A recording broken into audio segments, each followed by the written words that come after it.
Hello everybody, welcome back to another War of the Visions video. We've got 3 new Vision cards coming out this week, including the Exorcists limited time Halloween Vision card and the Mask of Deceit UR card and Bloody Moon MR card that does come with an MR Esper.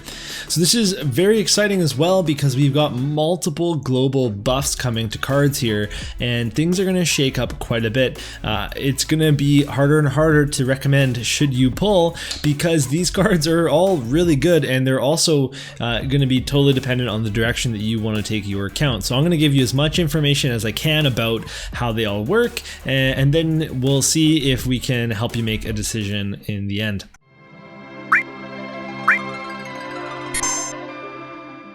Before we begin today's video, I wanted to mention that I do have a new patron blog on my Patreon, and the first article is totally free. It's up for everybody to go view, and I kind of go over all my new units that I'm going to be planning to pull in the future. So I kind of wrote up this whole thing about it. You can go check that out.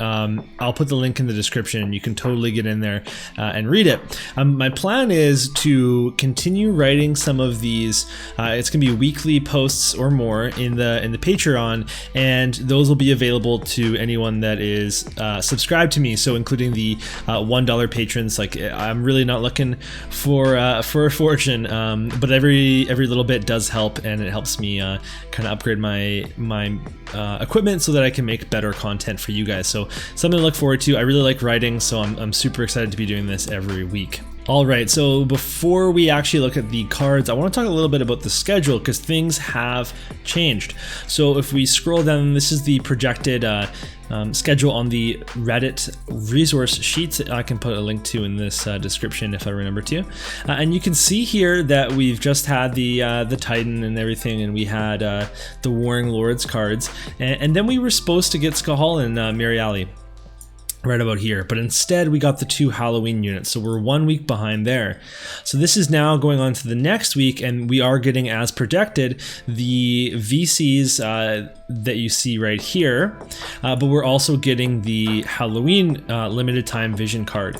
That means that we're actually a banner behind on units, so it will be very interesting to see what we get next week if we end up getting these 2, or if it's a combination, or what they end up doing, because we've also got the Final Fantasy XIV return for the collab, so lots of really exciting stuff coming up. But the schedule has changed a bit, and this should push back Final Fantasy IV at least a week, and that's good if a lot of you are wanting to save up some Visior, so just something to note. On to the video then. So first up, we've got Exorcists, and this is a very cool card. It's got some pretty terrific art. I'm really enjoying the close-up that they show there in the game. This card hasn't actually come out in Japan yet, as far as I'm aware, so it's not up on War of the Visions Calc, which I usually get all my info from. So we're just going to take a look at what they've given us in game, and there aren't specific values here, so we're going to have to think about, we'll have to kind of speculate on how good these are going to be. So this card is going to have the party ability slash resistance up piercing, and that's really good. So just to go over that again, I went over it in a previous video incorrectly, and then now I'm going to say it properly. So when you have this piercing, it's basically going to negate a percentage of someone's slash resistance. So hopefully this is going to give you something like 20-30% slash resist penetration or piercing, and then that's going to be a fairly significant amount. But this is also going to have multiple bestowed effects, one that is new to global. So the first one is for anybody that uses a great sword, they're going to have some defense piercing, and that is a really awesome ability. And then if you also have this on Oldoa, she's going to have Maneater up, and she's also featured right now, so you can pull and get her shards if need be.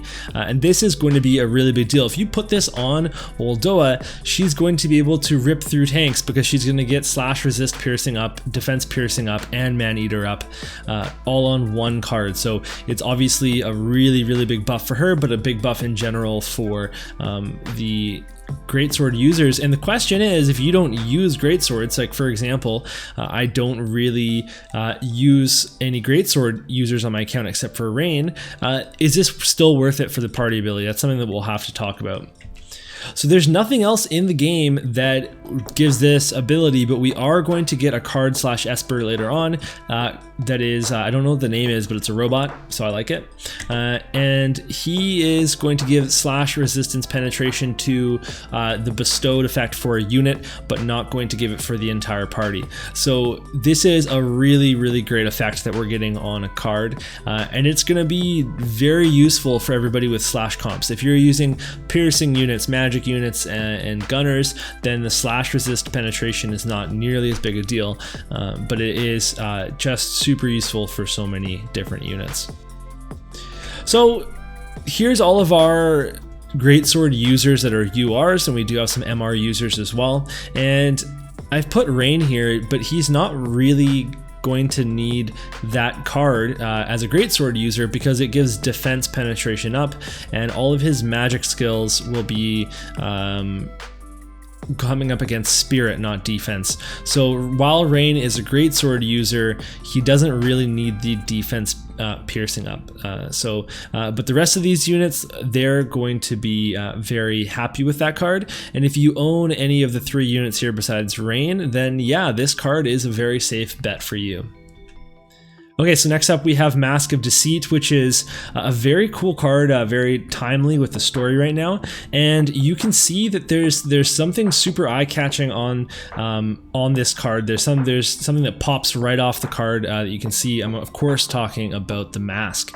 Very thematic and very cool. So this card is going to be an attack-oriented card. It's going to give some human killer and then missile resistance, and this is a really good combination. So Maneater and missile resistance, that's really solid. Our missile resist card was an MR, so Cleansing the Mind was the one that people have been using, and then this card is going to be able to give a higher amount of it when you max it out. It also gives dexterity and luck, and that's nothing to shake a stick at. It's pretty good. It's awesome. So overall, this card is good. So let's make it even better. The global version is going to have multiple limited bestowed effects. So if you give this to Glaciella or Rosette, or Victoria, who are both on the card, they're going to get Pierce attack up, because why not? And then if you give it to Mont, who's blushing in the back there, he's a modest guy, he's going to get wind resistance up and hate up, and that's very interesting because if you're using Mont, he better be a tank, otherwise take him out of your formation. So you have to put the Vow of Love card on him unless you're doing something with Bells or with Lunaverve and you're trying to get his acquired AP up and get him to Taunting Blade really quickly, but he's generally a card that needs Vow of Love. So this card is going to be able to substitute for that depending on how much hate it gives. I kind of secretly hope it gives even more than 5 hate, because if it gave something even if it gave 7 hate, then that would be an extra. So normally it's 3 attacks to get rid of the hate from Vow of Love so that your tank is not being targeted anymore. With 7 hate or 8 hate, it would be 4 attacks, and that would be even nicer for Mont. And the wind resistance up is obviously that's his weakness. That's going to help out a little bit. That's not crazy, unless it's giving you 25 wind resistance. Every bit helps, but to be honest, Mont is going to be absolutely shredded by Lucia's anyway. He's going to be shredded by eventually Howlett with magic attacks. So really the wind resist, that's not the biggest thing I see here. The real benefit I see is having a different Vow of Love type card. So because slash attack up on Mont is not that important, for me at least. I don't need a tank that does damage, I need a tank that tanks. So all of a sudden you don't get that party effect of 30% attack up for your party, you're going to have missile resist up. That's going to allow you to feel better about using magic units that don't need the attack up, and you're still going to get more viable tankiness from everybody with the missile resist depending on the meta, and then the wind resist up for Mont. So definitely a very cool card, a very cool adjustment, and I like that it's buffing Mont. I don't know that Glaciella or Victoria needed that Pierce attack up, but you know, again, why not? Okay, so this is what it's going to look like if you pull it and then grab the shards. You're going to get 12% missile resist, you're going to get 5% human killer, and you're going to get some stats. And then if you wanted to go ahead and 3-star, then you're going to get another 2% of the missile resist, another % of the human killer, and some stats. So, I mean, my thought is that you probably want to go 3 or 4-star on this card, but I think you could get away with the 2-star as well, especially like specifically if you're going to use it with those units that we mentioned, then yeah, go for it. But otherwise, you can use cleansing the mind if you really need that that missile resist. Then by all means, you can use this. You're going to get worse stats, but you're going to get a nice 15% missile resist. It's not terrible. So there's that option. Okay, and then Vow of Love, just to compare again. So the unit gets the hate, and they get the slash attack, which is great, and then the party gets attack. This is good on an aggressive tank, but not as good on Mont. Mont is not a very strong unit, and a lot of parties don't need the attack up. So I really do like that new card, the Deceit card. So very cool. And we can just compare again the differences between them. Okay, so next we have the Netherworldly Crimson Orb Bloody Moon, which seems appropriate for Halloween as well. And this guy is screaming. So this is a card that gives you some magic, it gives you some attack and HP, but no other stats. You get accuracy and decreased agility with this card, which is really good on a bestowed effect. Agility down is generally bad, but sometimes good, but you know, generally it's a bad thing, but it doesn't necessarily matter on certain units. The accuracy up is really good, and the area resistance is super good. So that's, unfortunately, we're going to get this card, and the PvP map just changed where single target attacks were weaker. This would have been a great adjustment on that for that map.